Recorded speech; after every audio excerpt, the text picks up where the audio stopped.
Hey, everybody, welcome to this episode of the Disc Golf Answer Man. Hey, DGAM crew, Mike here from Sheridan, Colorado. Just got back into disc golf a few months ago, and it's safe to say I went a little overboard and have filled my bag with just about the entire DD offering. Needless to say, I now feel a little overwhelmed when it comes to disc and shot selection. I feel myself getting frustrated on the course, which is being reflected in my wonderful new nickname, the Bogey Beast. All right, question time. I know I won't be fixing anything on the course, so it's to the field for me.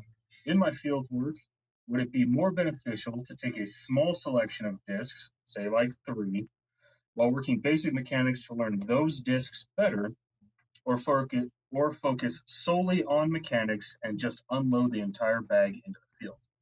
Thanks, guys. Love the show. You'll be hearing from me more in the future. Mike. Sweet. Thanks for calling in, Mike. You'll be hearing from my attorney. That's what I thought he was going to say at the end. If your answer is wrong, You'll be hearing from my attorney. All right, so there are a couple of schools of thought on this. There are some people that say you should have a disc that does everything for you so that you can just throw on the same angle all the time and then have the disc work. One of the issues with that is that say you lose one of those discs, you need a disc beat in to exactly that spot in order to maintain your game plan.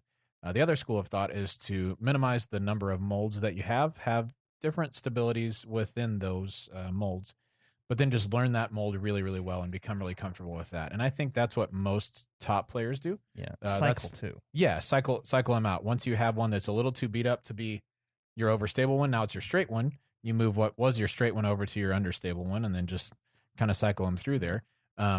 I'm of the opinion that you should limit your molds a little bit and make sure that you're really familiar with the ones that you have.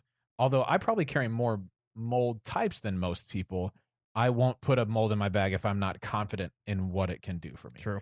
I'm that way, but I believe you probably carry 3 more molds than me. Yeah, it's maybe? not a ton. It's not like I have 20 different molds.